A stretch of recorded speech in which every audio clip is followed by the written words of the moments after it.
All right, shalom, shalom. First and foremost, we want to give all praise and glory unto Yahweh, by Hashem, Yahushai, by Hashem Rakak double honors unto the elders, apostles, great millstone. The elders, great millstone, and of course, peace and blessings unto the hopeful elect, the sincere servants of Yahweh, by Hashem, Yahushai, serving him in truth and sincerity. Yeah, so of course, we're out here in Babylon the Great, of course, prophesying the downfall of it, and now you're preaching the word of Yahweh, by Hashem, Yahushai. So if you can start me off with, give me the one scripture where it says Yahushua is going to come back when, or pretty much, when Yahushua comes back, a fire is going to be kindled in the earth. I believe that's in Luke, because hey, as we understand, once Yahushua comes back, well, he's gonna come back when things are popping up, mainly, of course, or when Yahushua is going to come back. 2049. Yeah, con. Yeah, so when Yahushua is going to come back, it's going to be fire is going to be kindled on the earth, and literally, there's going to be that nuclear war popping off, which Yahushua is going to come back in a climax of World War III. When these other nations are shooting their nukes upon Babylon the Great, as the scriptures prophesy, World War III.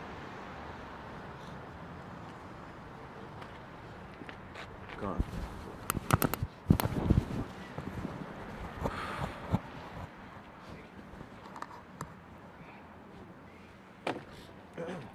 So if you can read that. This is the book of Luke 12:49.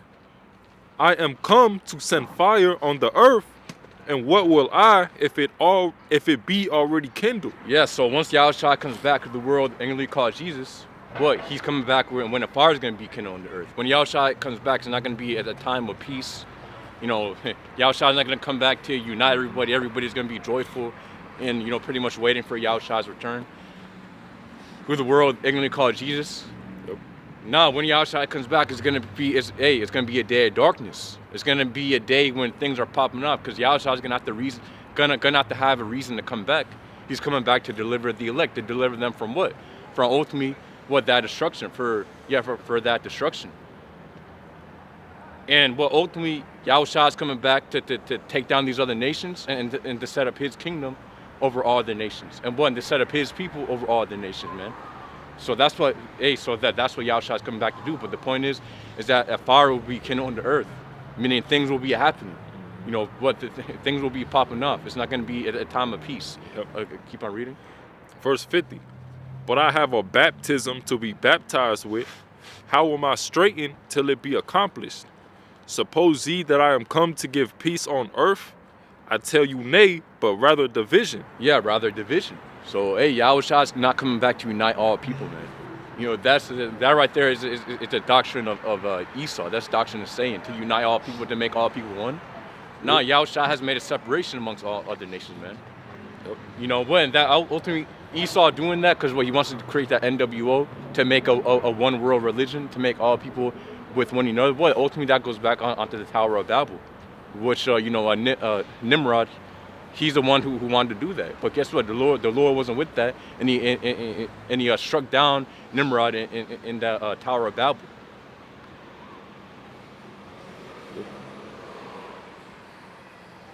So keep on reading. Verse 52. For from henceforth there shall be 5 in one house divided, 3 against 2, and 2 against 3. Yeah, see? So even down to the family level, the Lord made creative division, man. Because again, the Lord didn't come to make this ministry, pretty much a family thing. Which some brothers, yeah, they their family might be I guess a little bit hip like to the truth a little bit, but ultimately this ministry is set up for us, man. And as the scriptures say, even for brothers who have wives, ultimately they're going to be saved through childbearing. Not really mainly through their works or what they do, as it says in 2 Timothy. Of course there's exceptions, but hey. So if you can read that again. Yeah. This is the book of Luke 12:52. For from henceforth there shall be 5 in one house divided, 3 against 2, and 2 against 3. The father shall be divided against the son, and the son against the father, the mother against the daughter, and the daughter against the mother, the mother-in-law against her daughter-in-law, and the daughter-in-law against her mother-in-law. Hey, and once things really pop off, man, once things really get hard, because, I mean, even though, things are happening right now, but once all hell breaks loose, that's when everybody's going to be tried, man. The servants of Yahweh Shem Yahshai, the true servants of Yahweh Shem Yahshai will be tried. So once the trials and tribulations really come down and all hell breaks loose, then the Lord's really going to test who's of His. But the main temptation is going to be the hour of temptation, which the scriptures, what the scriptures go into within Revelation chapter 13 and 16. In the hour of temptation spoke about in Revelation chapter 3 and 10, which ultimately once Esau Edom, he mandates that mark of the beast that the scriptures speak about in Revelation chapter 13. So once that happens, man, think about it, you won't be able to buy or sell, do anything, and it's going to come to the point where if you don't take it, Esau is going to seek to put you to death. He's going to be sending out his martial law. Yeah, just in case you smart asses, if you already got it, if you start using it during the time of mandatory, it counts as a mark of the beast. Because if you try to get slick, I've already got it, but they ain't enforced it yet. Oh, yeah. So if you start using it when it's mandatory, hey, that's the mark of the beast. Yeah. Oh, not hey, Try to be slick. Yeah. Yeah. You can get it right now and just do it on your own, without just near a field. Anybody can do it. They can buy the implant and then program it, and then you can use it any near field kiosk or checkout. But it's not the mark of the beast because it's not enforced. So when it's enforced, you start using it, but you have to register that. You just can't just use it. You got to register it. With that system. As soon as you go online with that system, the new financial system, then that's the mark of the beast. So that's a little technicality, but I mean, you can't trick the Lord. Like I already got it before, it was enforced. Yeah. And anyways, let's still say breaking the law anyway. Yeah. Con. The scriptures say not to make any cutting in your flesh, and if you take that, I mean, again, and anyways, who's to say, once Esau, mandates that MOTB, who's to say he's not going to be an updated, chip with, pretty much enhanced capabilities and technology right, within it? Upgrade to it. Yeah, so you're going to have to get another one. Yeah. So that's possible, yeah. Or it's only certain ones are approved. Yeah. Only certain classifications are approved. But the point is, if you're still buying and selling during the time of that, whatever you got in your body that you're using, it's a mark of the beast. Yeah. Right? Because it's mandatory, and you have to use that system. So, you can't trick the Lord, man. Right? You can't trick Yahweh Shai. Yahweh Shai is all seeing.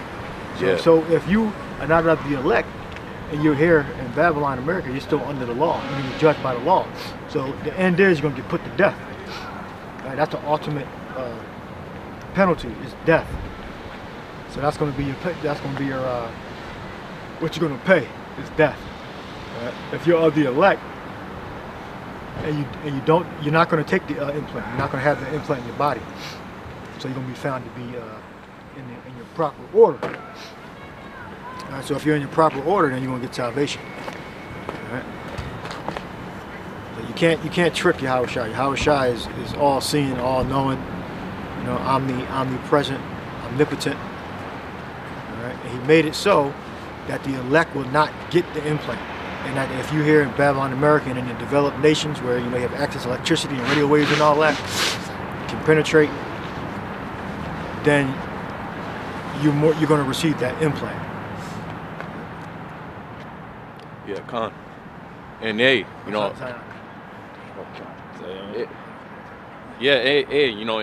adding on to the elder's point, you can't, you can't supplant Yahweh Shem Yahshai. Because, the Lord's the ultimate Jake, man. You think you're going to supplant the Lord? I just could just say the Lord looks upon the heart. And the Lord knows you better than you know yourself. So. Yeah, man. Like, just do what the Lord said, man. Stop trying to find some sort of a loophole or some sort of, like, shortcut. Like, but technicality, you tiptoeing, you tip it on the line, the Lord gonna push you over, man. All right, you can't do that. All right. Yeah. So if you keep my reading, if it's any more. Yeah.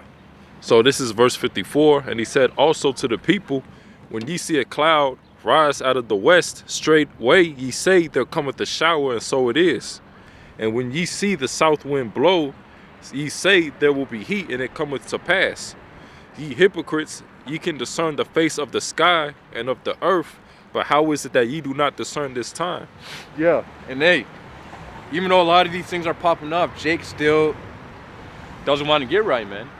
You know, they still don't want to get right with Yahweh Shem Shai. As scriptures say, as Israelites, well, our duty is to serve the Lord, man. Where we're supposed to repent and to serve Yahweh Shem Shai and to put out the wicked way, to put out the you know, pretty much the serving of idols. Right. And what? Ultimately, if you're putting anything over Yahweh Shem Shai, then that right there is an idol, whether it be money, whether it be your job, whether it be your family, whether it be anything. If you put anything above the Lord, Yahweh Shem Shai, then that right there is idolatry. Got a precept? Go ahead. This is the book of Matthew 6:24. No man can serve two masters, for either he will hate the one and love the other, or he will hold to the one and despise the other. Ye cannot serve Yahweh and Mammon. Yeah, exactly. See, so you can't serve the Lord and Mammon. Like Nate, for example. For you to be super rich, obviously he's gonna have to take you to sell out. You know, you're gonna have to be with pretty much the agenda in one way or the other. And what it pretty much came out, you know, allegedly this dude's making over 100 million, man. Which, you know, worth his company. Yeah, his company. IUIC or organization. That's a lot of money flowing. Yeah, so hey. For a preacher. Yeah. Well, he's a false prophet anyway. Right. As of right now, he's a false prophet. He calls on Christ. The scripture says don't make them mention other gods. And though he's not directly serving them, he in a way he is, because he's worth that much money, and he's calling on an incorrect name. There was no time period where the Israelites called on, when we were in our right mind, we were calling on Christ, Jesus. They were calling on Yahweh Shai. Yeah, hey, you know, that right there is a name that our slave masters gave us, man. You know, whoa. Obviously, the scriptures say how Esau will come with another tongue, and what Esau came with another tongue saying Jesus Christos or Jesus Christ or, you know, whatever. Hey, that's his God, man. And what he's the one who taught us that. Because hey, you know, we weren't speaking English or Portuguese or Spanish or French. No, we had our own languages, man. So how is it possible for us to be calling upon Jesus Christ, which is not even, you know, again, it's not even what's the word? The real Greek. Yeah, that too. And Jesus is not. It's a made-up word. Yeah, well, that's all words are made up, but that's not a standard Greek or Latin word. That was made up for English speakers. Right. And then it wasn't even. Like, how was it even pronounced back then, 500 years ago? Because the J is a stylized I. So in the Greek, you would say Iesus. So yeah. And well, how would you say it in English though? I doubt they said it exactly in Greek.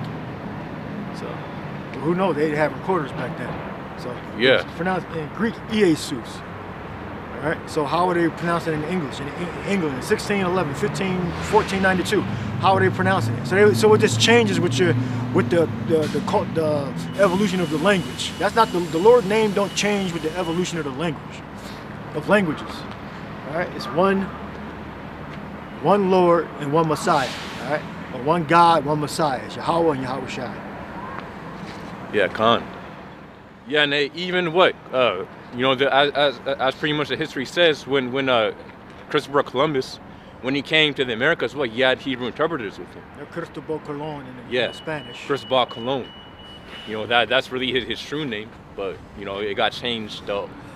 It got pretty much, you know, changed over time through English. But when he came here, he brought with him Hebrew interpreters. Why? Because they knew that they spoke some form of Hebrew. You know, the pretty much the interpreters are Christopher Colon, or you know, one of them people. They pretty much said how they're speaking a broken form of Hebrew, and you know, the name that they were called upon, it was something similar to Yahweh. But of course, they didn't pronounce it right. Within they said, Yahoo or some. Howay or something. Because Howay. Yeah. Howay. Yeah. Because as the scriptures say, the name of the Lord is dreadful among the heathen. So they're not gonna write it down exactly how it needs to be said anyways. And it wasn't for them Gad to keep anyway. Yeah, con. The scripture said we should discontinue for our heritage. So. Yeah, con. That's all the tribes. I think it's a lecture. Yeah, I can bring that out. Jeremiah 17:4. It says, "And thou, even thyself, shalt discontinue from thine heritage that I gave thee, and I will cause thee to serve thine enemies in the land which thou knowest not." So what? Ultimately, the Lord has stripped away the name from us. That's why, again, you can't really go anywhere and see the name of the Lord truly written how it's supposed to be said. You can't find it within KJV. It's pronounced differently. What? They say well. Yeah, they say Jehovah. In the when you do the audio, it say Jehovah. So they almost got it. Yeah, almost. Audio Greek, audio Hebrew, Yehovah, and come on, and they know that's the modern way of saying wa. It's va. The modern way of saying wa is va. So what's the ancient way? What's the original way? Wa. So Yahweh. I mean, it's that simple. So. Yeah, con. Yeah, so there you have it. The scriptures say that we will discontinue from our heritage. So what the Lord, and one of the biggest things of our heritage is the name of the Lord, man. And what the Lord took away his name from us, and he gave us other gods to call upon. Yep. Which, that's what we're doing. We're doing idolatry. So what the Lord completely stripped away his name from us. Mm-hmm. And now it's only back in this time where we got the name of the Lord. But guess what? Only the plain, the holy are going to be able to understand it. Yeah. But that's why the Lord has, as scriptures say, that the secrets of the Lord, or what, pretty much that the Lord revealed the secrets unto his servants or prophets. So what, one of the Lord's secrets is his name, even though we're broadly. Pick that up. Oh.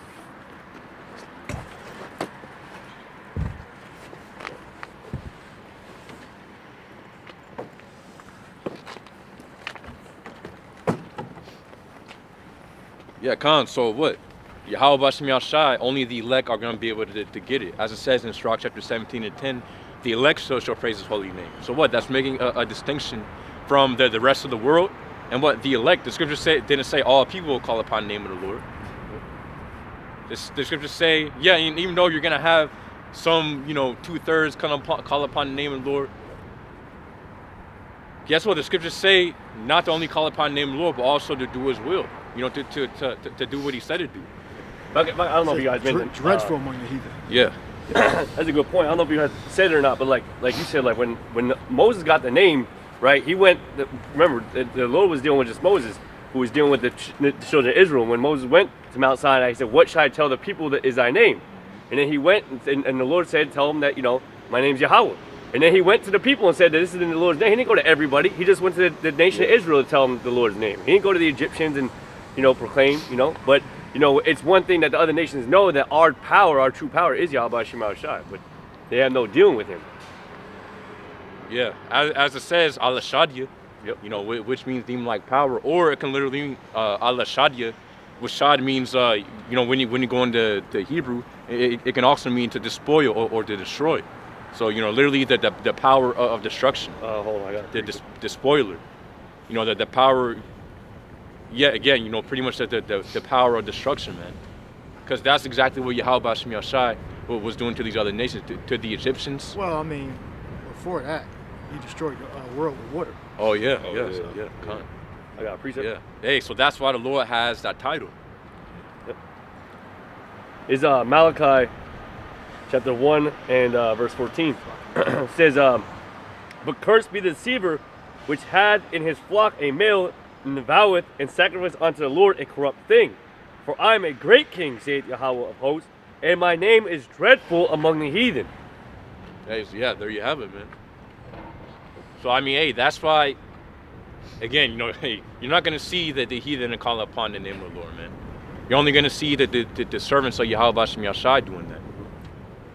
Why? Because it's dreadful among the heathen. So what? They're comfortable calling upon Jesus, and they're comfortable calling upon God, and, you know, these other names. So.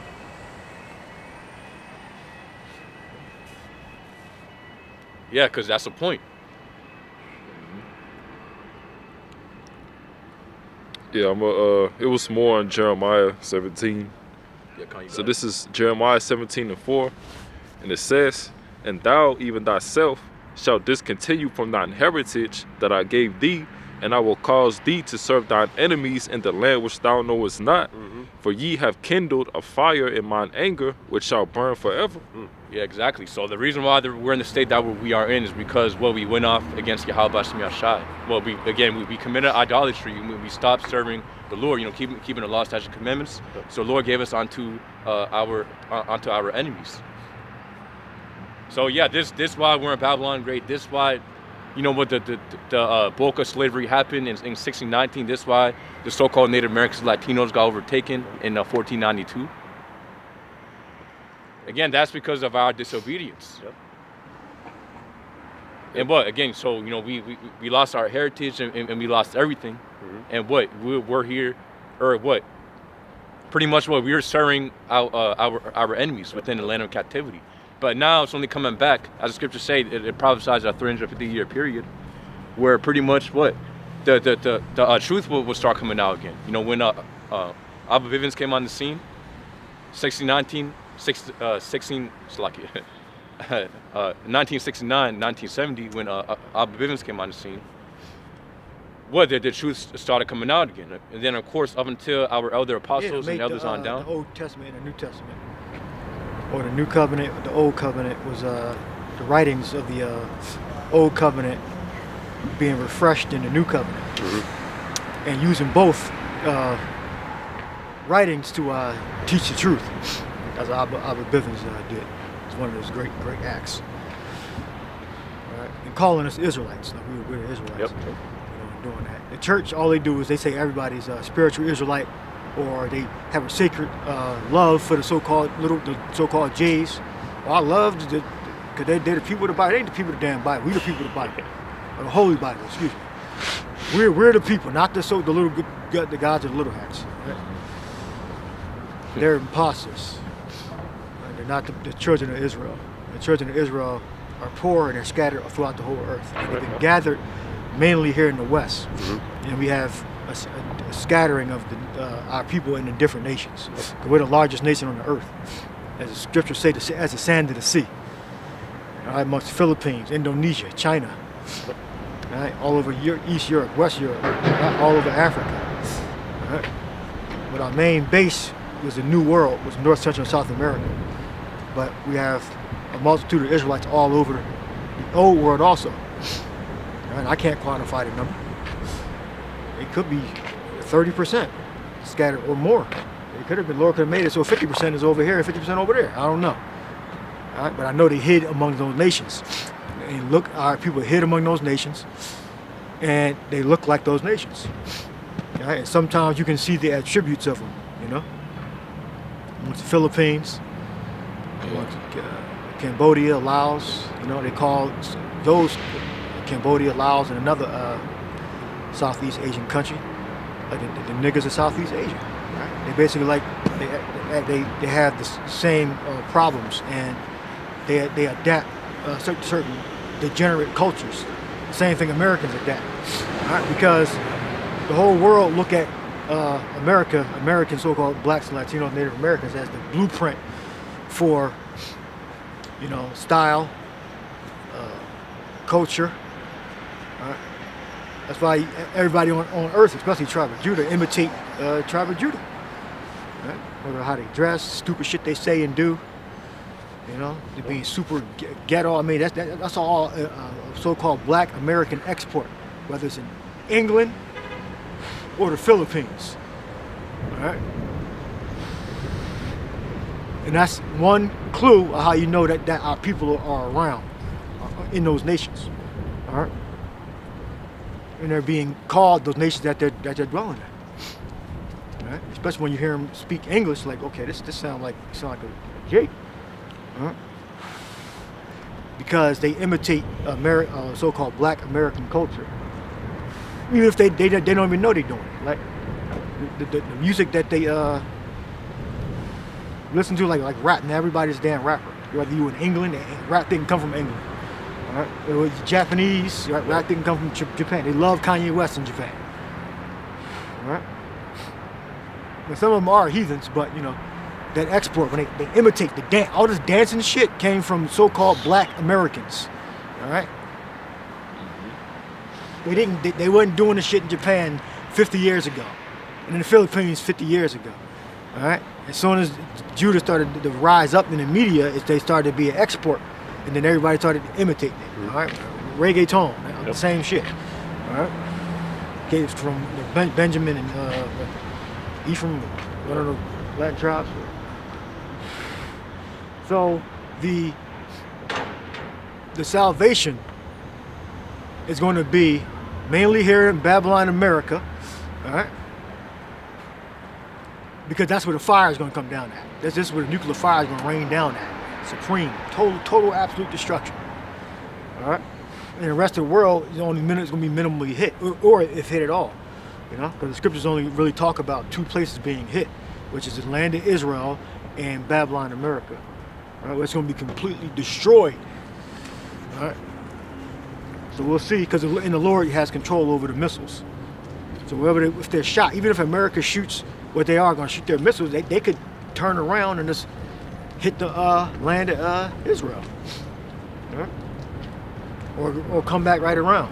Because the Lord is going to control those missiles 100%. It's not going to be guided with a computer program that's going to hit its exact mark. It's going to be, the program is going to be changed to whatever the Lord want those missiles to hit. It says what in Joel, the front of him is Garden of Eden, and behind him a desolate wilderness. Yeah, I got something. This is the book of 2 Thessalonians 2 and 3.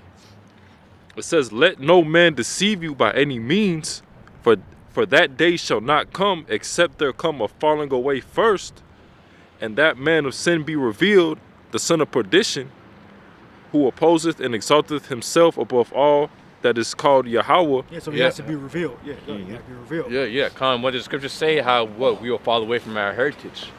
So, you know, it was a time and point where that happened. And what? And then there'll also be a time and point where, again, we'll get back to truth and Esau will be revealed. And we're in that point now where Esau is being revealed. And I mean, again, it's out there, man, that this dude is a devil. Well, he's going to go even farther. It's just child's play now. Oh, yeah, con. Elon Musk allegedly was saying that the Lord is a so-called black man.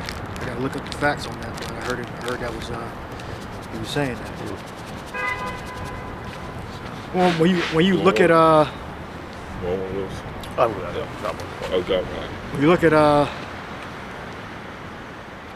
the words in the scriptures, you can clearly see that. You can clearly see that Yahweh Shai and the prophets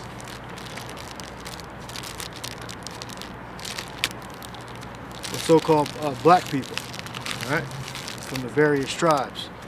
All right, and the black is not a nationality, by the way.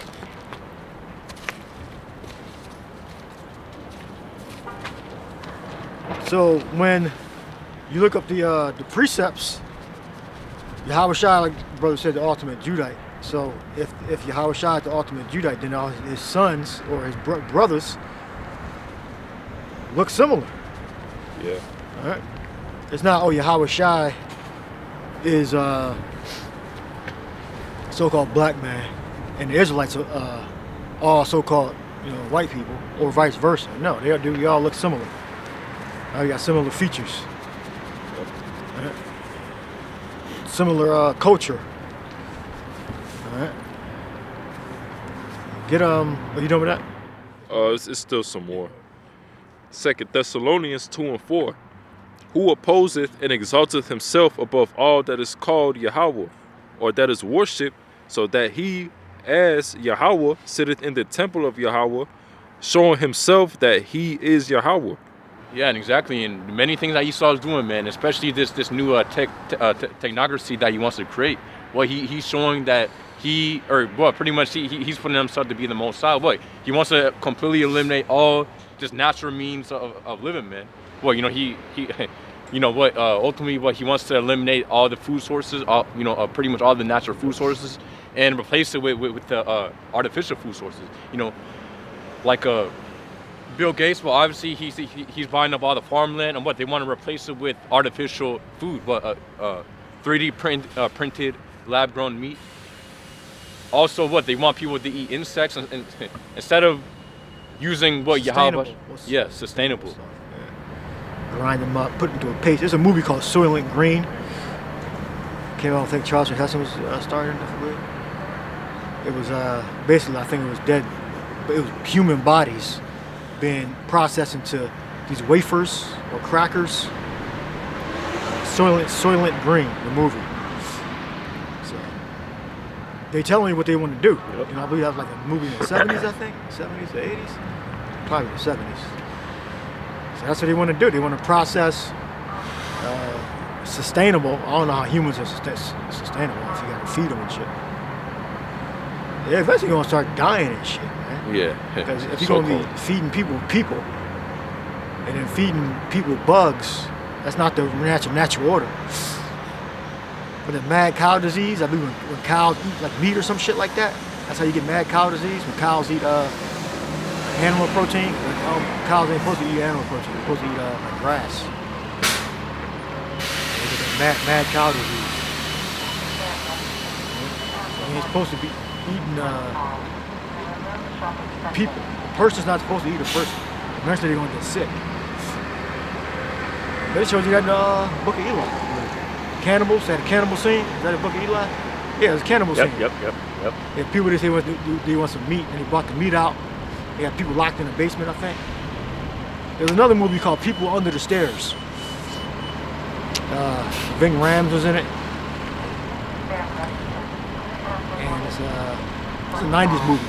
Basically, it was this Edomite couple. They had, I believe they owned a lot of property in the hood, and they had basically had people locked in their basement. A bunch of Edomites. Some of them had their tongues cut out. They were real pale. They was locked in the damn basement. I don't know what they was doing to them. I think it might have been eating them. I think it was eating them. I gotta go look at the movie. But People Under the Stairs, it's a 90s movie. I guess it's technically like a horror movie. Yeah, so I think they own real estate. The hood, they lived on the edge of the hood, and they owned a lot of the real estate around in the hood. And Ving Rhames went to go break in with this little young boy, and I guess he got caught and he got killed. And the movie's about the young boy, the little black kid, getting chased around the house by the Edomite. But then he found out people in the walls, and basically people under the stairs. So basically Edomites chained up, all pale and fucked up. I guess the people that own the house is eating them, I think. I gotta watch the movie again, but that's how Esau gonna be in jail. We ain't gonna be eating him, but Esau gonna be in jail. He gonna be under the damn stairs. People under the stairs. All right? That was a sick fucking movie. Now that I think about this shit. Hey. There was a show, I forgot what the show was called, but I think there was like some sort of nuclear attack or something like that, so no one was allowed outside. They were in this bunker. I think it was on Netflix. But they were in this bunker or wherever, and they basically were told to not go outside. It's dangerous, stuff like that. And then if you go outside and come back in, you put everybody at risk. And I know that they were sitting around the round table. I guess they were eating or like that, and they actually set up a ploy to basically, you know what I'm talking about?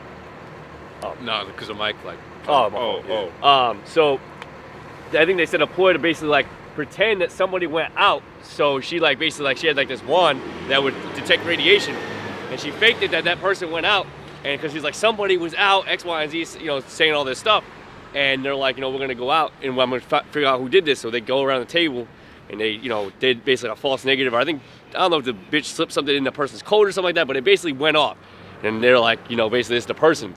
And then basically they fucking grinded that person up and then fucking served them the next day or that, to the people. So Was it a TV show? It was a TV show, yeah. I think the bot would know what I'm talking about. But yeah, it was fucking sick. But they didn't know at first. They just thought that he went like they like cleaned him up, so to speak, hosed him down and shit. Blah blah blah. He was kept trying to state his case that he didn't go outside, this and that.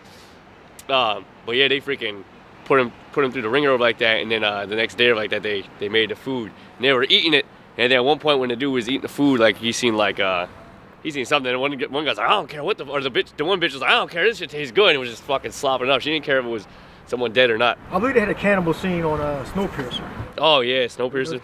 Yep. I think they found out one of the trains was people or something. Yep. People. Yep. Okay. Yeah. See, he always put it in his movies, man. Like, I mean, do these directors think they're gonna be like dead by the time the shit start happening? They keep putting them in damn movies. I guess they think they're gonna be dead by the time, or they down with it. That's crazy. Well, I mean, it's really, I guess, the writers. Well, I guess the writers and directors have relationships, so yeah, you just can't be a writer. You gotta go through some type of ritual, I guess, to be a writer in Hollywood, and then get the script approved, and then you gotta get somebody. To produce it. Executive. Then that's the money. That's where all the money at. Because they gotta put their money up, take out loans from the banks, put their own money up. And hopefully the movie does successful. So they believe something is going to happen with all these recurring themes in these movies, whether it be some type of nuclear disaster, cannibalism, the implant. It was a movie with Paul Walker in it. He Fast and the Furious guy before he died in that alleged car accident. I forget the name of it, but he had a chip in him. They made he's working at this as a janitor, I guess. Janitor, something like that. And he started to discover something, and then they did something with his chip, and started. I think he might have discovered his chip, and then they all of a sudden made him a patient. He ended up enrolling him inside. Movie with Paul Walker. I gotta get the name. Of the movie. The movies just they copy off each other. They made the Cure for Wellness was the same way, right?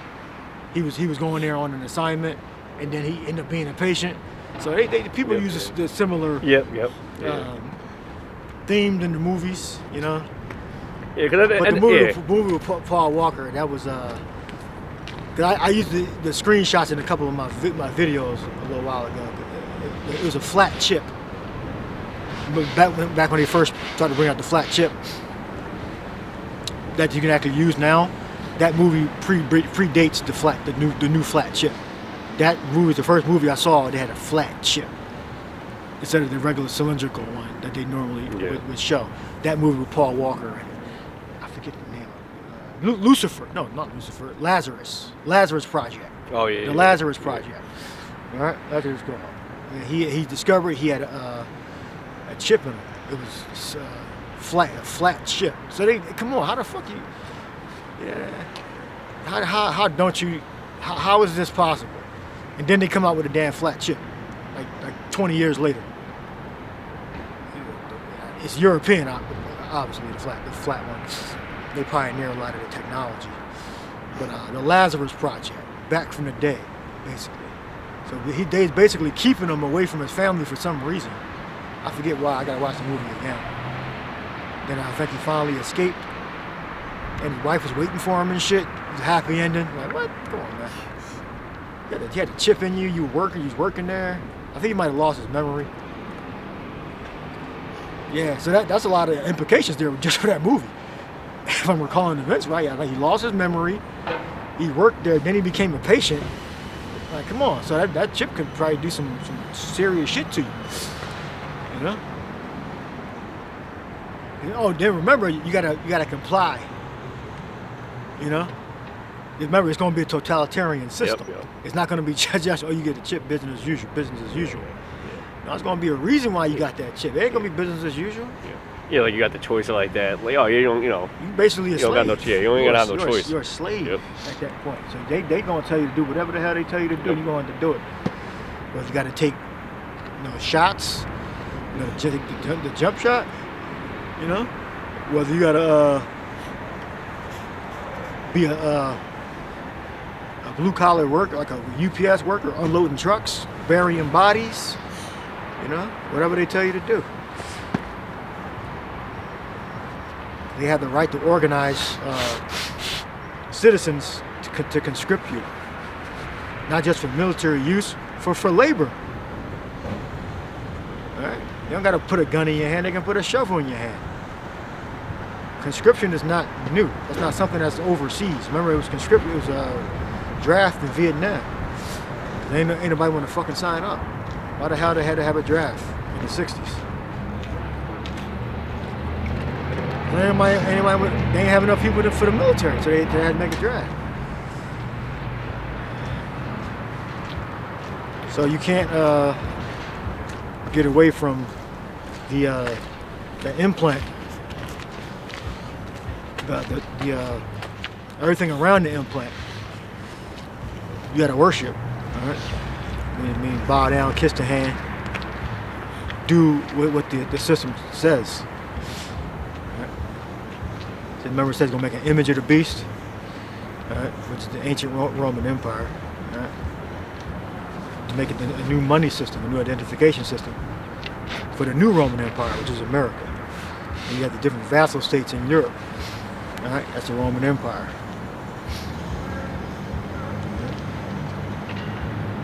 Somebody give a revelation. Oh, you have some? Yeah, God preset. So this Romans chapter 11 of 4.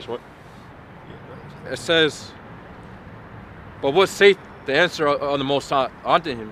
It says, it says Romans chapter 11 of 4, but what saith the answer of the Most High unto him?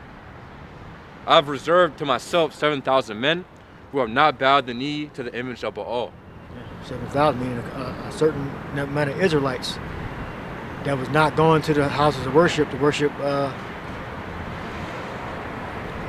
Satan. Technically, that's Satan. Baal means Lord, right? So, that's Satan. So, just like right now, you have an elect that are not going to worship Esau's God, his money system, his allegiance, his way of life.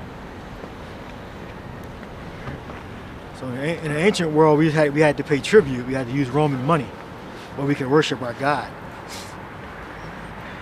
Now, Esau's going to, he probably still say, hey, you have freedom of religion to a point, but when you take that mark, you worshiping him. The point is, you really don't got freedom of religion anymore. They disguise you to think that you have freedom of religion, but realistically, you just have you have freedom of religion as long as it stays within the confines of what you can and cannot say. Because if you start saying stuff, even in the form of religion, it's still going to shut you down. And Esau does it with many different ways, right? By having certain platforms that have certain community guidelines, So you can't go against those community guidelines; they'll shut you down. So it's really a fucking facade that makes you think you have some freedom of religion here. You don't. You don't got the freedom to practice the truth because Esau will shut that shit down. You're free to worship everything else. Exactly. Yep. Right. As long, if it goes against Esau's wickedness, he's going to shut you down. So we can worship to a point until Esau starts to, put his foot on it. And especially the more higher up an echelon in society you go, the more truer that is, right? That's why you see guys that up in the upper echelon or whatever like that, that have a high following. If they start speaking certain things against Esau's, doctrine of wickedness, they get stomped out or whatever. You gotta play ball. You gotta play within the exactly. confines. Yep. You can be a Scientologist. You can be a Christian. Yep. You can be a Muslim. But if you an Israelite, that's directly in opposition to the so-called Jays. So Yep. That's not gonna last too long. Exactly. Yep. You're not gonna get very far in your career. Then eventually you're going to have to bow down and suck the so-called pipe. Right. Yep. Yeah. Now at that point, you're not even really. You're just, you would just be saying it for like lip service, right? You just be saying you're Israelite for lip service. But for you to actually worship and believe, you got to basically tell them Jays and basically tell them to go fuck themselves, and that's it. You're gonna lose everything if you do that. Yeah, because I mean, that would be stupid because all of them are sodomites. So. Yep. yeah, So unless you were a sodomite too, it don't make no sense to even get a job there. Yep. So why would you get a job working around all sodomites? yeah, like it was this thing. Unless you're a contractor or something. It was this thing going around. I guess it happened recently. You know, the Kodak Black. He was like, I guess he was down on his knees doing like a prayer or something, and they was like, oh, he's Muslim and all this, and he felt disrespected because it's like, no, I'm an Israelite, I'm a Hebrew Israelite, even though we know Kodak, you know, he a nigga, you know what I mean? But you know, a guy who's really coming out in the highways and hedges, you know, these rappers and entertainers, and they're not really gonna be a sincere Israelite. You know, you can say that, you know, I'm an Israelite, you know, and you know, I think Kendrick said it one time too. Yeah. You know, but then it's like, you know, you're not going out and going against Esau and, you know, going out and preaching, you know, helping the brothers, you know. So, you know, it's just lip service. You know? You ain't questioning the Jays and saying, yeah, they ain't really the Jays. You can only go but so far and say your identity, but you can't go into the doctrine, because if you start going into the doctrine, then, you know, that'll mark you. Find out that the Israelites, it's going to be no such thing as per capita, or not per capita, let me not say that. That the so-called Jays are going to be known for being rich. That the real biblical Israelites are known for being rich. It's not biblical. Yeah. The real Israelites are not known for being rich, known for being poor.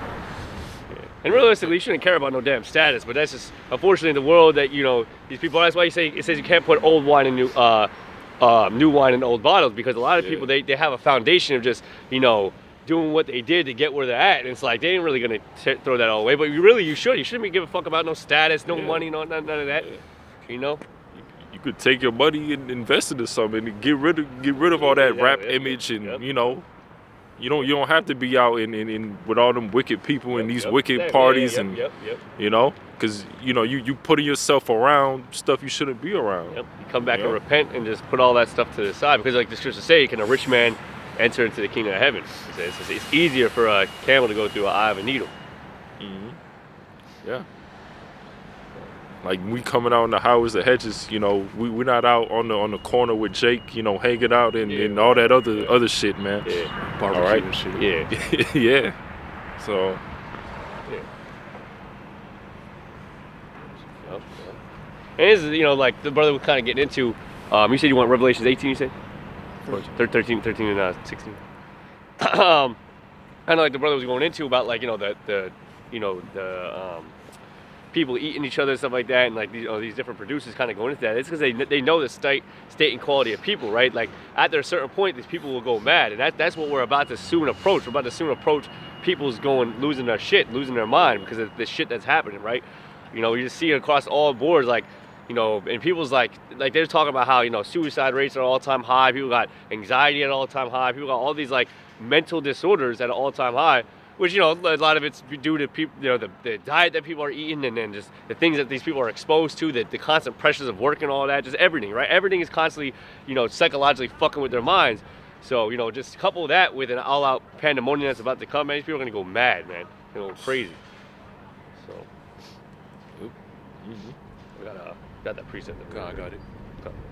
So this is Revelation chapter 13 and 15. It says, and he had power to give life unto the image of the beast, that the image of the beast shall both speak, and cause that as many as would not worship the image of the beast shall be killed. Yeah.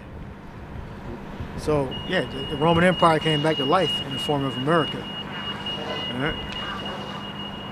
And the mark is a thing that they're going to be worshiping within the new Roman Empire. All right? Yep. And that mark is the implant chip. Right? It says, verse 16, and he caused all both small and great, rich and poor, free and bond, to receive a mark in the right hand or in the foreheads. Yeah, that's the thing that's going to save. That's going to be one of the things that's going to save. Not really going to save America, but that's going to make the financial system secure. Yep. It's the only reason you would go to a digital currency is if the paper currency didn't work out. So they're going to change to a different type of currency that's more secure. Yep. Which is really not more secure. but they can control it more. That's more of a fact. Yeah. They can control it. Yeah, which is funny because the original dollar was supposed to make gold more secure. That way, you're not hauling around big, large sums of gold that actually has tangible value. Remember, they came up with the dollar to basically, it was a note. It was a Federal Reserve note that you would be in a form of exchange, right? So I would go, give this brother $5. He would give me the 5 gold. I would hold on to it. Then he would exchange it with this brother back there. Then you would come back to me. I would give you the gold. And that's how the first Federal Reserve Bank kind of started. Because then what they started doing is like, well, we can actually give out 5 or 10 notes and not have the gold as like an IOU, and then you just give me the interest on it. So they started giving out excess notes versus the gold that they actually had, and would make a profit on it. But then what the problem is, when everyone came back to get their notes, to exchange it to gold, there was no gold there, for the notes to come, so that it caused that shit to fail. But that's where the Federal Reserve banking system kind of first, started. But the notes, and now that was back then. Now the notes aren't backed by no gold. The notes are just that, dollars, right? They're supposed to have, the only worth they have is because we say they have worth. A $1 bill is no different than a $100 bill except for the stamp that's on it. That's based on trust.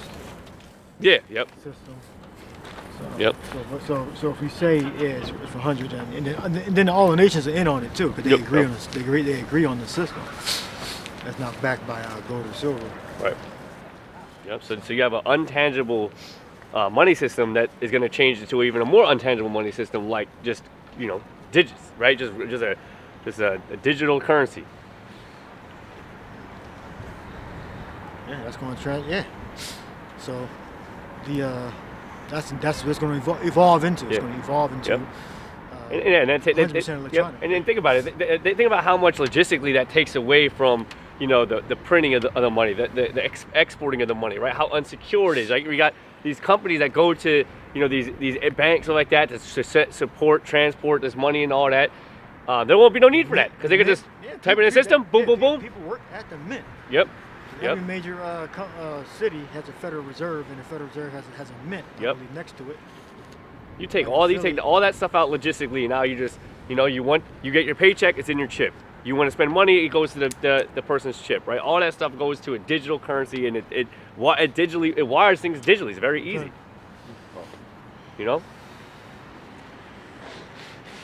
And it's funny too, because when we talk about movies in the 70s, movies in the 80s, all this stuff about technology and digital currency and just RFID microchips being in those movies, there wasn't really like a push like it is now. Like now you can see it. Like you can see that they are actively trying to come to some sort of technological agreement on how this can work. There's actual tests of these things being implicated, right? There's actual businesses using these things, right? We had the 3 Square Market a couple of years ago that had an RFID microchip based and near field communication type deal, right? We had that club many years ago that had something similar, right? But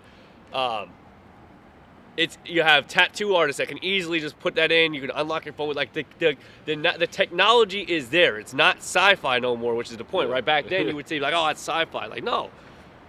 Yeah. And back then they didn't like make those movies up back then just making shit up, just pulling shit out of thin air, just trying to be as science fantasy as they can. They knew that there was some that this was 100% in the realm of possibility and technology. Yeah, they were talking.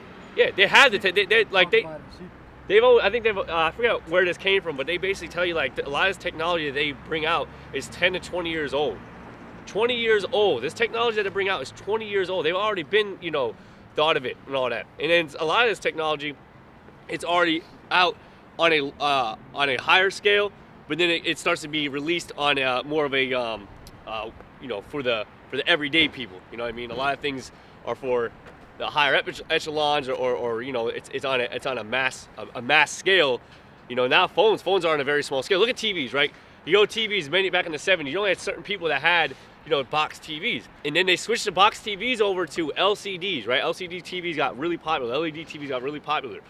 But before they were popular, they were very expensive, and not really anybody had it. And I remember, plasma. Projector. Yep. I remember that there was an article that went out that they said by the year, and I forget what year it is, so I'm not going to quote it, but they said by the year X, they want to make sure that all box TVs are done away with, and everyone owns an LED TV or whatever TV, that basically a flat screen TV. Yeah, a flat screen TV, and sure enough, you can't go in no one's. If you go in everyone's home, they have a flat screen TV. So whether it be LED, LCD, right, TV, and sure enough, that's what they did, right? And they made it very affordable, right? You go in and all these TVs are very affordable. All those microchips and all that them components back then were very expensive. Like you wanted an LED TV back in the day. TV, LCD used to be $1,000. Yep. LCD TVs. Yep. So they made it a little bit more mainstream. They made it more affordable for the everyday person. So, you just basically have that across the board, and that's that technology they had way back. They already had a motive, like, hey, well, this technology. We want to make sure everyone owns these type of TVs, or these flat screen TVs. We're gonna do away with the the old analog type TVs and yep. Yeah. You might, some grandparents' house, you might see the old fucking TV, something, but I ain't using it. But anyways, I just want to... More space, more electricity, I believe, too. Yep. The LCDs are more efficient. Yep. Makes sense. That's what you're going to say about the money. Makes sense. So Exactly. Lighter weight, easy. Yep. It's in your flesh. Yep. You don't got to worry about freaking, people steal it from you. I'm sure they'll try to figure out some way for credit card fraud. Like, you don't got to worry about credit card fraud somehow, right? I think I brought this out a while back. I remember, if y'all brothers know the Mythbusters, right? So I remember they were actually doing a convention or something like that, and someone asked a question about, because in one of the Mythbusters, one of the girl, I think the girl or the dude, got the C-hip implanted in him. And they were doing certain tests and stuff like that, certain Mythbusters like that. And then I remember someone in the convention asked, hey, does the dude still have the C-hip in him? And the guy was basically the dude, and he was the younger one of the Mythbusters. Like I said, if y'all remember the Mythbusters from Discover. Remember him saying in the thing, he was like, listen, I don't know how much I can say on this. He goes, well, I'll tell you what I know. And everybody started cheering on because, he's about to drop or like that, drop some knowledge or whatever. He said, listen, all I know is when we released that episode and we were talking about going back and revisiting that episodes and doing things where it's like, how hackable is it? What's the convenience of it and all that. They told us not to do it. They actually wanted us to take the original the videos down like that, and basically saying listen, they just didn't want us nowhere near going into any more of that the C-hip stuff. This is back in 2010, 2012, around that year or something. It wasn't time yet. Yep, exactly. So, they Mythbusters were all on that, already trying to test some things and discover, and all them were, and the producers were like, no, absolutely fucking not. You will not go into that type of technology and information. Like the brother said, it wasn't time for that. But now you got people like Elon Musk, trying do different brain hips and stuff like that. And it's funny because you had, was that 2017 when the dude said, it's June, ain't no microchips? I think that was 2017. No. Yeah, not for sure what year it was, but nevertheless, it doesn't even matter because you cannot deny it now. You cannot deny that there is a push for a new technology, and that new technology is that micro C-hip. Yep. You can't deny it. I don't know how you can deny it. Well, he said it might include the mark of the beast might include the chip, bro. But it's not in the Bible or something like that. That's fucking crazy. I'm saying it's weird stuff like that. The mark might include a chip, but it's not the mark of the beast or something like that. Yeah, and that's the ultimate debate and the ultimate thing that we push is that the micro C-hip is the mark of the beast, and that's the strong emphasis. That the emphasis is on the prophecy of the mark of the beast, because that is a main prophecy that's gonna encompass the final destruction, right? So there is a very important topic to discuss. So there can't be no schisms, there can't be no gray area. It has to be concrete. Okay, the mark of the beast has to be concrete, what it is and what it isn't. And what it is, okay, the mark of the beast is the chip. That's what it is. That no man might buy or sell. The brother's gonna go into it. It's like I said enough. Go ahead. So this Revelation chapter 13 and 17, it says, and that no man might buy or sell, save he that had a mark, or the name of the beast, or the number of his name. Mm-hmm. And 666, it's the same thing. It's said it 3 different ways. Yep. 666, the implant chip is what it is. The number of his name. 666, it's saying the same thing. It's saying if you get the chip, then that's the mark of the beast. It's not saying you got to write the name of the beast in English or something like that. No, it's talking about the implant chip. He said it 3 different ways. However many times he reiterated in the sentence. What? It says, Revelation chapter 13 and 18, here's wisdom, let him that hath understanding count the number of the beast, for it is the number of a man, and his number is 666. That's how you know to look out for the Edomites that are going to push this agenda. You're going to see that number pop up, 666. So you know they're going according to the Lord's program. You know, they read the scriptures and said, yeah, Satan told them that number too. Like, okay, yeah, it adds up. So. Okay, he got us with that one, but hey, because every prophecy that every prophecy that the scriptures speak about, guess what? It's Esau's doing every single one. There's pretty much the prophecies that prophesy what Esau's gonna do. He's doing it in real time, man. Yeah, I don't know when Esau started using it, the number 666. But it had to been ancient, through the secret orders. Yep. I doubt it just started happening, in the 1900s. I'm sure they were probably using it for hundreds of years. Yep. No, we'll see. It'll be revealed to us, right? But we know during these times, Esau uses that number, right? Whenever Esau adapted it, I don't know. Yep.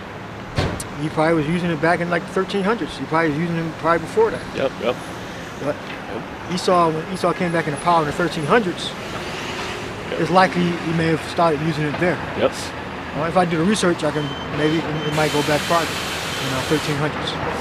But that's when Esau started to come back into power.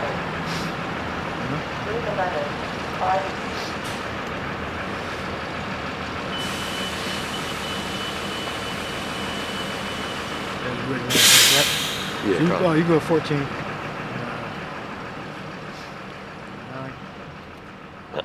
9. So it says Revelation chapter 14 and 9. Oh, yeah, it's like, what also helps push that digital currency is the fact that, like, you had during the pandemic and all that, you had a shortage of money, you had shortage of change, right? There was a high shortage of change. So, not everything is based on just a $1 bill, $5 bill. A lot of it's, $5.49, $4.49, right? And so you got to put that 49 cents. That 49 cents, has a whole impact there. So they can get rid of the change, which actually does take a little bit more to create. Even though over the years, change has gotten to be more and more less valuable as far as like what the actual components that make up the change, what makes up the quarter, what makes up the nickel, right? But yeah, there was a shortage of change where they were basically saying, like, listen, like we can't accept like no dollars because we can't give you change back. So. Well, we gotta accept it. You gotta be. Yeah, you ain't gonna get change back. Yeah. So that helps push it as well. It's a trial run.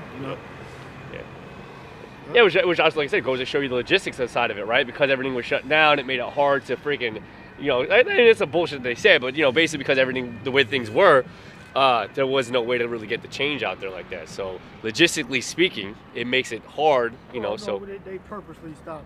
Oh yeah, of course, yeah. Like I said, that's an excuse they're making. Yeah, that's an excuse they're making. So people wasn't going to work, so then they couldn't get the money to where it needed to be. But with the digital currency, you don't really got to worry about it. It's just someone, essentially. I mean, it's more involved, but it's essentially just someone in there just typing in some numbers and sending it to your freaking account. It's really that simple.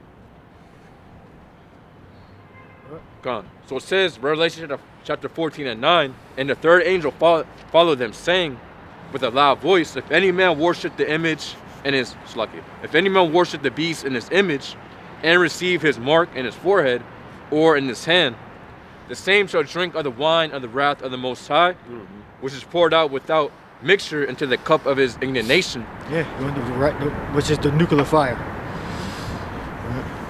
So if you're here in Babylon, America, or the state of Israel, you can be totally burnt the hell up. Nuclear fire. So if you're somewhere else, you may not get hit with missiles. Like scriptures don't say that the other nations is going to be destroyed with nuclear fire. It says it about Babylon, America, and the state of Israel, where the Khazars as well. It says, and you should be tormented with fire and brimstone in the presence of the holy angels, and in the presence of the Lamb. Yeah, it's not talking about the whole entire earth. All right. As far as if you hear it in Babylon, America. All right, this is where America's going to come from the land of the free to it's going to become a total police state. It's going to be like like they say North Korea. It's going to be like North Korea, but worse. So North Korean people, they're going to take chip their population. All the nations, Russia, Iran, Arabia. Right? They're all going to chip their populations. Right? They're all going to agree for this new money system. Right? But the fire is not going to reach the whole earth. It's only going to destroy certain places in the earth, mainly Babylon, America, and the state of Israel. Good. It says, Revelation chapter 14 and 11, and the smoke of the torment ascended up forever and ever, and they have no rest day nor night. The smoke of their torment, okay, meaning America on fire. All right, so if you were here in America when it's destroyed, all right, that smoke is going to go up for forever and ever. All right, and they have no rest. What? It says, and they have no rest day nor night. Who worship the beast in his image. Right, it's not talking about you burning in hell forever. It's talking about the nations that are in slavery. Right? Because those nations are going to be going to take that implant. Right? And they're not going to have no rest. And they're going to be working 24/7. All right, 24/7 work. All right, will be available. All right. And when you'll be able to rest, you'll rest. But it's not going to be like at 8 o'clock p.m. you get off at work. You get off at 11 p.m. No, you're going to be working through the fucking night until you fucking collapse. All right? Or until whatever rest time we designate. But there's going to be 24-hour shifts for enslavement for the other nations. All right? And all those nations are going to take that chip. So they're going to be worshiping the beast. Only the elected are not going to take the chip. Mm-hmm. Right? Yep. Most of the world going to take the chip. Yep. I don't know what the percentage is, but it's very high, like 80%, something like that, 75%, 80, 90. Yeah. A lot of them are going to be willing too. A lot of them are willingly take it. Yeah, so they're not going to have no rest. Those are the nations. Right? Excluding the Israelites, excluding whatever percentage the Israelites are. So take that away. All right. Because even the Israelites that take the implant, they're going to be burnt the fuck up, but they're going to come back into the reincarnation, into the kingdom. Right. All right, so excluding them, the other nations are going to not have no rest. They're going to be worshiping Yahweh B'Hashem Yahushua, all right, and in slavery with no damn rest. All right. It's going to be like how we was in Egypt, but worse. How he was in chattel slavery, right? How Ephraim was in the gold mines, right? Worked to death, and they're going to take the best of your women and make them concubines, like Christopher Columbus did. He was a real nasty piece of shit, devil. Right? But we're not going to do the evil shit he did to the Taino and Boricua. We ain't going to do that. That was some demonic evil shit. Yep. We're just gonna chop your fucking head off and be done with it. How about that? We're not gonna do all that sexual perversion shit that Esau was doing over there in the island. Plus, there's gonna be a different level of fear that y'all gonna have for us, and because you're gonna know that the power is dealing with us. Your power is literally dealing with us. Yeah, we're gonna be like the Navi. We're not gonna be blue. We're gonna be glowing. Tall as a tree, taller than trees, 12 feet tall. Yep. know, look like the Navi. Yep. Yeah, definitely, our presence alone is gonna definitely strike fear, you know, in y'all. Yeah, the Hamites are gonna be tall if the Lord wanted them to be that tall. The sons of Anak tells you about that. There'll be grasshoppers in that sight. Oh yeah, Find yeah, that, get that in Numbers or Deuteronomy, Exodus. Sons of Anak. Yeah, the Hamites are tall, but they're gonna be short. They're gonna be like grasshoppers in our sight. All right, they're about 7 foot tall, 8 foot tall, whatever. That's short. Our stature's gonna be completely different. All right, they 8 foot tall. We gonna be fucking 14 feet tall. If they were 14 foot tall, we gonna be fucking 30 feet tall. Yeah. We ain't gonna be overweight either. Yeah, we ain't gonna have no bellies or fat hanging over. Yeah. Heart problems or anything like that. Basically, gonna look like the damn X-Men. Yep. An animated cartoon from the 90s and a comic book, you're gonna look like X-Men. Yeah. They don't work out of nothing. They just look like that. Yeah. You know? Look like Bishop, Wolverine. Those are my two favorite characters. Built just like that. Like that. Don't even do nothing. Just walk around, rip. Yeah. You got it, sons of Anak. The evil report, they were feared. Caleb gave a good report, right? Well, read it. Gone. So it says Numbers chapter 13 and 29. The Amalekites dwell in the land of the south, and the Hittites and the Jesubites and the Amorites dwell in the mountains, and the Canaanites dwell by the sea and by the coast of Jordan. And Caleb stilled the people before Moses and said, "Let us go up at once and possess it, for we are well able to overcome it." But the men that went up with him said, "We will not be able to go up against the people, for they are stronger than we." It says, verse 32. God, so it says Numbers chapter 13 and 32. And they brought up an evil report of the land which they had searched unto the children of Israel, saying, "The land through which we have gone to search it is the land that eateth up the inhabitants thereof. And all the people that we saw in it are men of a great stature." It says, and there, it says verse 33, and there we saw the giants. It says,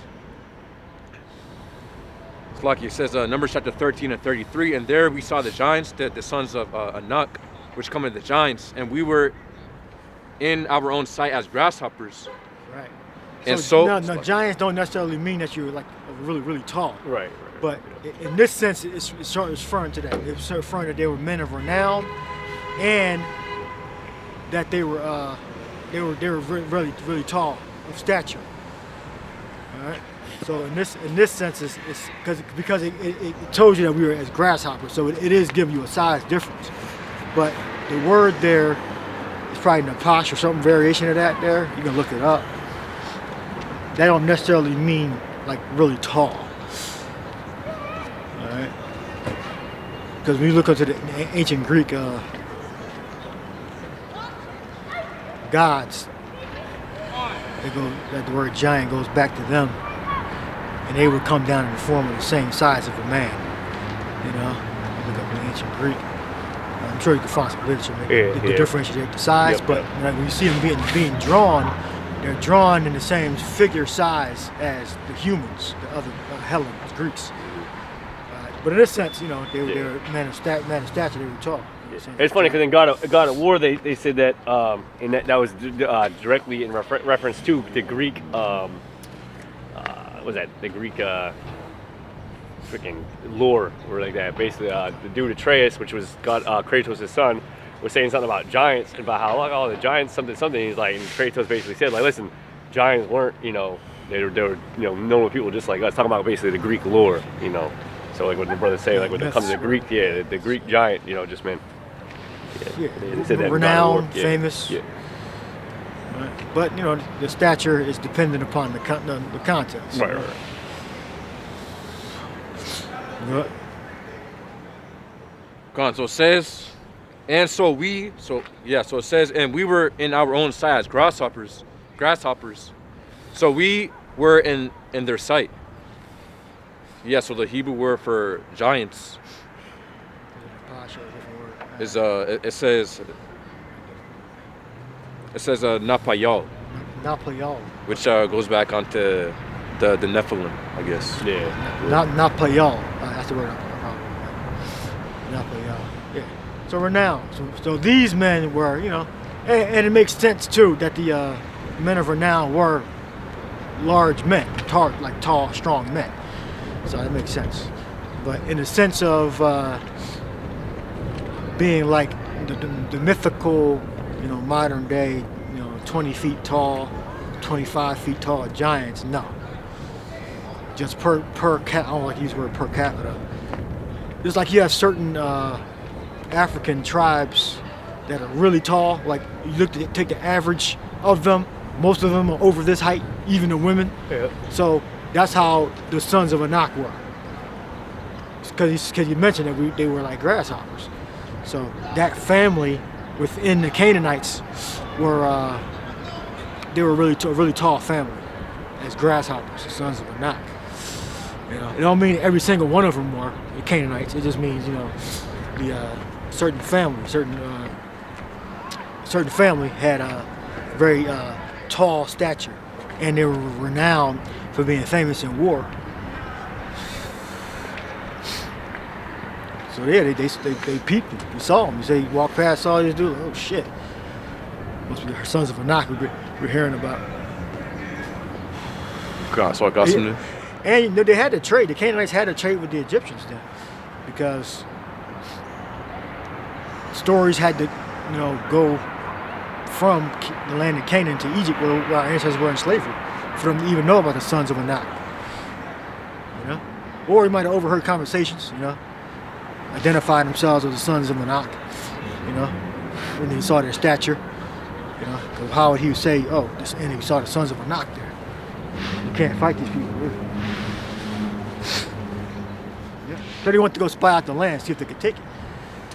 So they didn't have the confidence that, looking at the people, like, damn, there's no fucking way you came out of fucking slavery. How the hell are we going to get this done?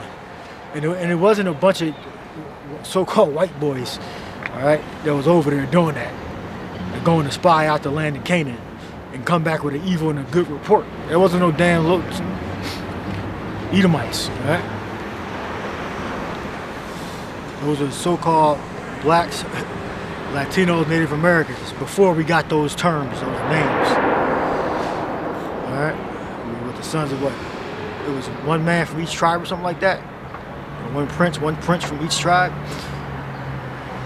And Caleb, and then I think one had it, and then that's how they took either 12 of them or was it 4 of them? I forget the number. They wanted to go spy out, see if we could, see where things were, what we were up against. That was a spy. Right?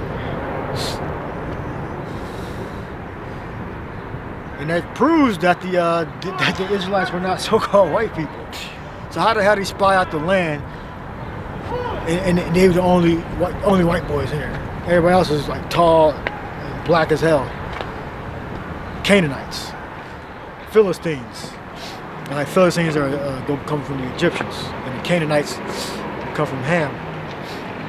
So you got these dark, super melanated people, and then you got some Edomites that walk up, spying out the land, walking around and shit with robes on and mask. No, they were all people of color in the land of Canaan. All right, the Israelites, all right, the Jews that went into the land of Canaan, went into the Philistines, all right, to spy out the land. They all look similar. They were melanated. They had woolly hair, curly hair, woolly hair, dark skin. Canaanites, the Philistines, and the Israelites. That's why they were able to go amongst them. Just like when Joseph and Mary and the Lord went to Egypt, because they had family in Egypt. And they blended right in with the Israelites that were already there, and with the declining number of actual Egyptians. Because the Edomites had already started fucking his way in. That's how Esau get rid of you. He'll just kill you and then replace you with his own genetics, his own genes. Right? So you had a lot of mixed people in Egypt too, because of the Edomite Greeks. And then you had Israel. Israelites that were dwelling in Alexandria and in different areas in Egypt. Alright. I did a lesson on Alexandropolis. I'm probably pronouncing it wrong. It tells you that Alexander settled a mixed multitude of people there. Now he deported some, and he took concubines for the rest. And they had mixed children, but the fathers were Edomite Greeks, and I'm sure they had other nations within Alexander's army too. Right? Esau he get up in there with his genes. Right? I said this before. India, Pakistan, India used to be one nation. Alexander's troops got as far as modern-day Pakistan. And today you'll see a lot of the Pakistanis, they got very light skin. Some of them have very light skin. A lot of them have very light skin. And certain features, like, wonder why you look like this. And the farther you go into India, they get darker and darker and darker. Because Alexander the so-called Greek, didn't get that far across the Indus River in India. And all around that region, you'll see like Edomite Asian-looking people in Asia, in West Asia, not far west, like Midwest Asia, above Iran and all that, Kazakhstan and all that, Uzbekistan, look like Edomites and Asians, because of Alexander. He wasn't just going there killing people and he was putting them in slavery, and all of the women were getting raped and concubined, But that's never a part of the, I guess it doesn't look good when you write it down on paper. So they just say he took this town, he put this town under tribute. But you like 500 women, you pretty much raped for your soldiers and for yourself yearly. Hundreds and hundreds and hundreds of women. And their babies came out. Now that's what expats do in Asia, in Thailand, Philippines. They go over there for vacation. They have like 3 or 4 women, and they end up pregnant. And then you have they had their babies. You got black guys over there doing the same thing Esau doing in the Philippines and Thailand. All right. So this whole thing about foreigners going to another country and not having relations with their women it's impossible. Every nation that goes to another nation and settles there for a long time mates with the people there, especially in war. Oh yeah. It was even told to Israel to do that after they. Well, yes. Well, it's in our law. It's in our law. I was talking about Esau. Seed spread amongst the Japhites. That's how Esau's seeds spread amongst the Japhites and the Elam and all that. Yep. Definitely they're definitely very real thing. Within our law, it tells you that in war, we can take the women as concubines. Let her mourn, shave her head.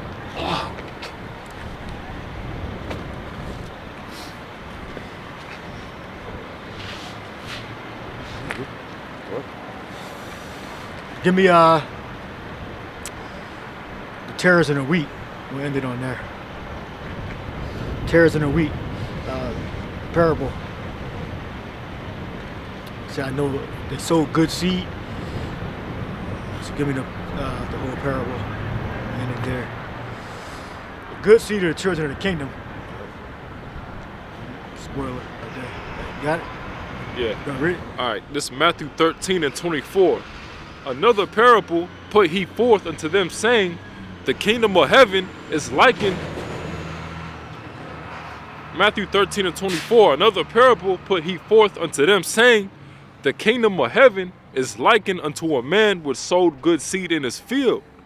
But while men slept, his enemy came and sowed tares among the wheat and went his way. But when the blade was sprung up, yeah, he said he went his way. That's what Esau did. Alexander did it. The Edomite Romans did it. He spread his seed and then went his way. But this prophecy is referring to what he did to our people. All right. That's how you see variations of different colors amongst, Issachar, Ephraim, Judah, Gad, especially Gad. Gad damn near non-existent. What? Yep. Verse 26. But when blade was sprung up and brought forth fruit, then appeared the tares also. I mean the original archetype, of Gad.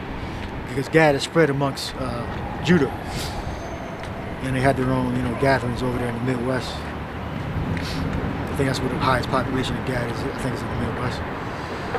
But they're scattered amongst, the different tribes of Israel. Gad. Go ahead. Verse 27.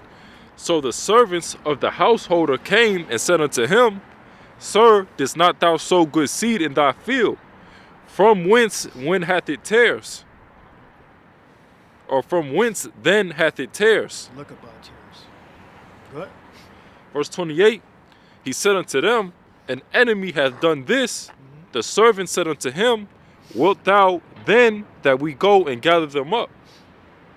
But he said, Nay, lest while ye gather up the tares, ye root up also the wheat with them. Tares in the wheat. Go ahead.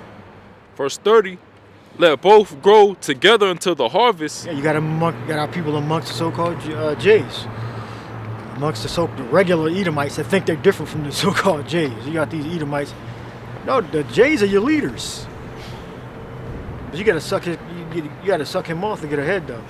All right, but the Jays are your leaders. Y'all the same people. Y'all trying to get away from that. Those are your leaders, man.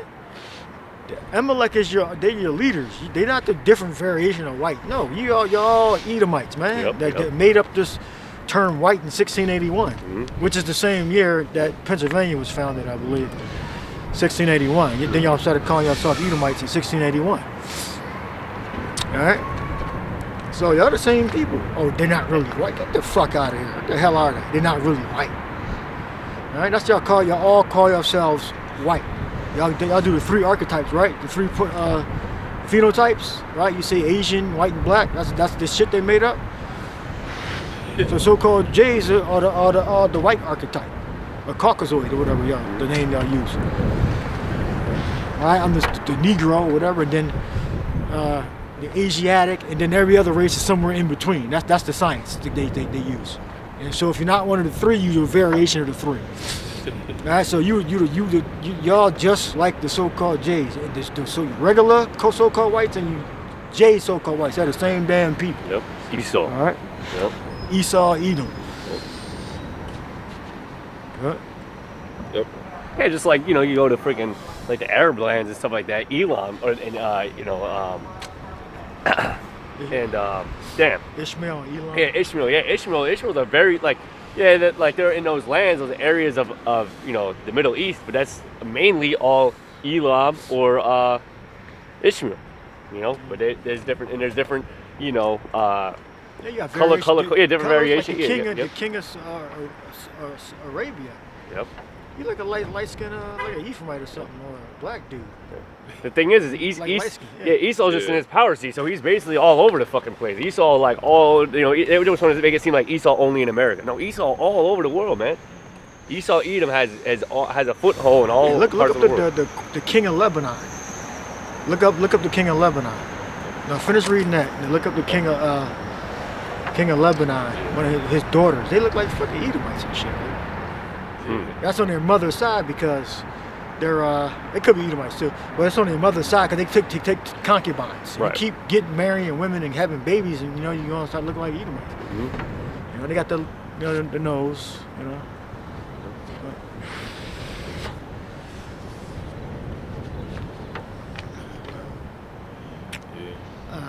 Jordan. Look up Jordan. I want you to look up Wikipedia. So looking up family members. Look up some of the women. He was looking straight up pale as hell. Yeah, like that guy, Fresh Montana. He looked like an Ephraimite. He might be a Jake, but his family's like from Morocco. Morocco? Like Yeah, they North Africa. Yeah. Yeah, so. Cool. Yeah, they look. They got a lot of Moors. He probably Judah. This guy right here. I want you to look up Wikipedia. Don't look up the pictures. Look up the family trees. Start finding women. Wikipedia. They have trees that are more organized. Yeah, North Africa. Yeah, so North Africa. Look up Jordan. And look up Lebanon. Look up for the women, family members, wives, and daughters of the current presidents. Yeah, so Spain was conquered by North African Israelites that were Muslim. Alright. The people that inhabited, Cayenne and Tunisia, Egypt, you have large populations of Israelites among them. Alright. In North Africa. Alright. And they are the ones that went over and conquered Spain.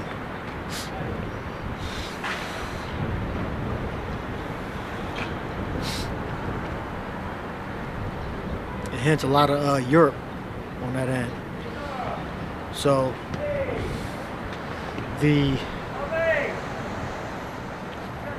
seed of Israel spread everywhere. All right. Of course, you had Hamites and then you had Arabs mixed among them. But the so-called Muslims that conquered Spain were super dark. Right? They were super dark. Right? So we looked up giant. You got those images yet? Yeah, console.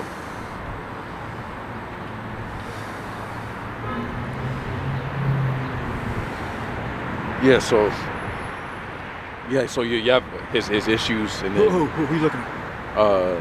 the king of Jordan. Jordan? Yeah. Okay. So Issues. yeah, this is father right here, and then you have And the seed. they're considered white, by the way. Hussein, okay. The seed. All right, look at his daughters or their wives. Shoot like that. I'm just put family, like, see. No, I saw a few of there. You can put her up. See? Use that, use those. Yeah, use what you got there.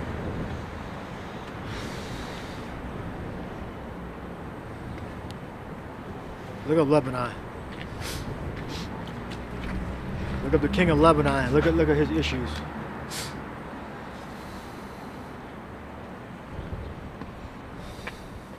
King of Lebanon. That's what they're attacking now too, right? They're attacking Lebanon. Hey. Yeah, they got Lebanon's got presidents. President. Yeah. All right, look up his daughter or his wife.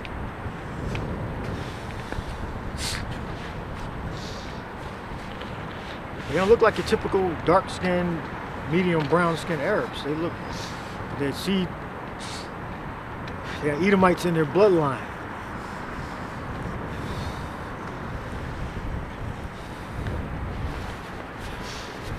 Spells. It just says children too.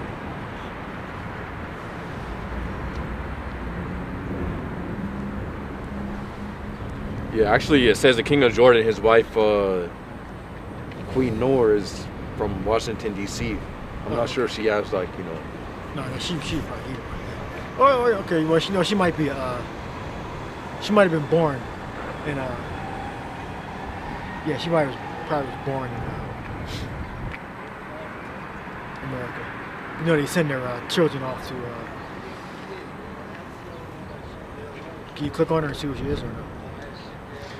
it's well, now it's gonna be like two different people. And look up Assad, not Julian Assange. Assad from Syria. Oh, okay. So Look up his wife. the father of the current king of Jordan, like his wife is from Washington, D.C. Let me see. Yeah, if you can find, where her origins from. This is oh, of course. This is the president of Lebanon right there, and then his kids. I think it's him. Maybe. Look at them. They look very fair skinned. Because it says it has 2 kids, so.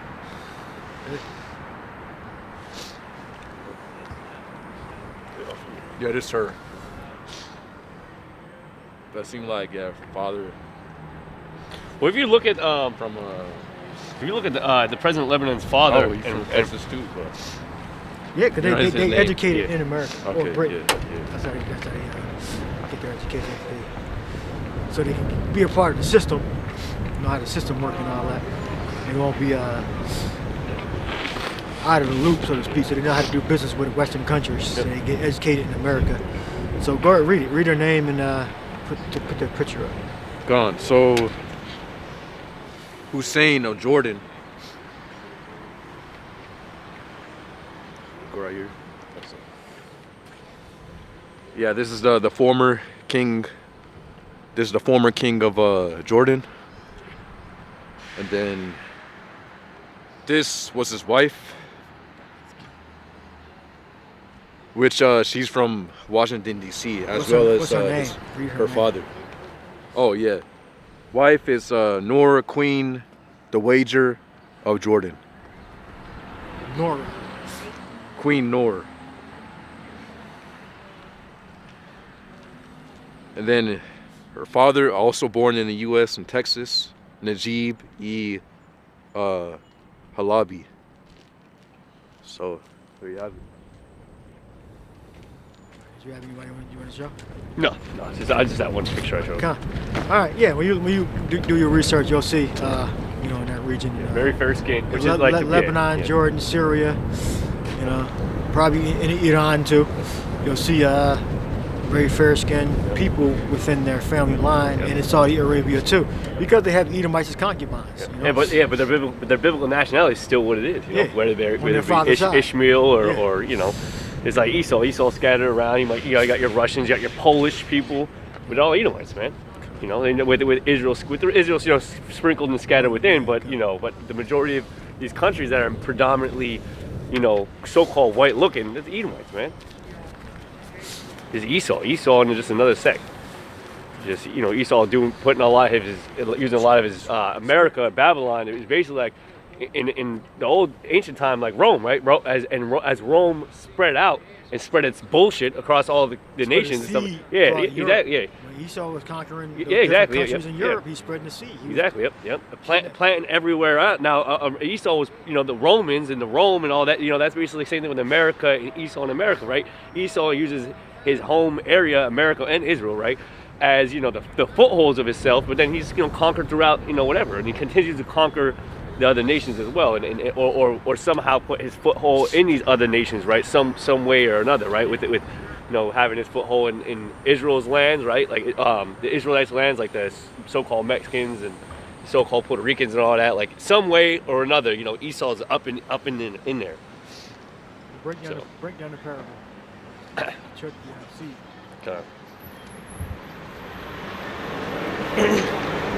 Tares in the wheat. Yeah. Start from the beginning or? Break down the parable. The parable explains the parable. It didn't explain the parable. God. You just said it. You just read the parable. You didn't explain it. I explained it. The scripture explains it. You give me the definition for terror. Okay. So this is Matthew 13 and 24. It says, another parable put he forth unto them, saying, the kingdom of heaven is likened unto a man which sowed good seed in his field.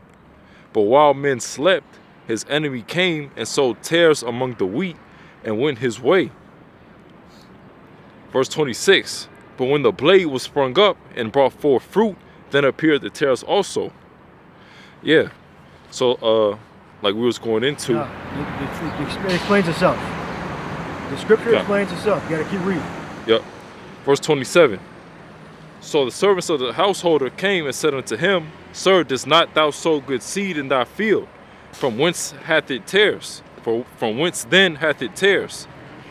He said unto them, An enemy hath done this. The servant said unto him, Wilt thou then that we go and gather them up? But he said, Nay, lest while ye gather up the tares, ye root up also the wheat with them. Just read, man. Verse 30.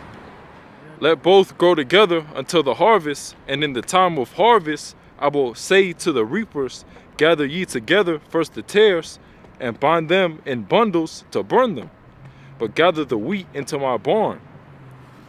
Another parable put he forth unto them, saying, The kingdom of heaven is like to a grain of mustard seed, which a man took and sowed in his field, which indeed is the least of all seeds, but when it is grown, it is the greatest among herbs, and becometh a tree, so that the birds of the air come and lodge in the branches thereof. Another parable spake he unto them, The kingdom of heaven is like unto leaven, which a woman took and hid in 3 measures of meal, till the whole was leavened. All these things spake Yahushua unto the multitude in parables, and without a parable spake he not unto them, that it might be fulfilled which was spoken by the prophet, saying, I will open my mouth in parables, I will utter things which have been kept secret from the foundation of the world. Then Yahushua sent the multitude away, and went into the house, and his disciples came unto him, saying, Declare unto us the parable of the tares of the field. He answered and said unto them, He that soweth the good seed is the Son of Man. The field is the world, the good seed are the children of the kingdom, but the tares are the children of the wicked one. The enemy that sowed them is the devil. The harvest, the harvest is the end of the world, and the reapers are the angels. As therefore the tares are gathered and burned in the fire. Yeah, no salvation whatsoever. They're going into slavery, and then they're gonna be burnt up in the fire. Figurative, then literal. It says, so shall it be in the end of this world. You hold it there. All right. So well, I was gonna say sever the righteous from among the just. Go read that tares first. Con, so it says, it looks like wheat, but it's not really wheat. So they look like Israelites, but they're not really Israelites. Yeah. Go ahead. the Greek word for tares is zizanion, which means a kind of darnel resembling wheat, except the grains are black. And it says darnel or false grain. False grains. All right. So you got the Israelites that they're not really Israelites. They look similar to Israelites. So you have tares amongst the wheat. The wheat are the children of the kingdom. But the tares are the children of the wicked one. All right, finish that off. Yep. Verse 41. The Son of Man shall send forth his angels, and they gather out of his kingdom all things that offend, and them which do iniquity, and shall cast them into a furnace of fire. There shall be wailing and gnashing of teeth. Okay. All right. So we'll know who the tares are in due time. All right. It's the angels are going to sever the righteous from among the wicked. All right. And also you have, Edomites that look like Edomites. Israelites that look like Edomites that are really Israelites. All right. So you got it on both sides. All right. So we'll leave that there. Hope you're edified. Shalom. Next week. Shalom.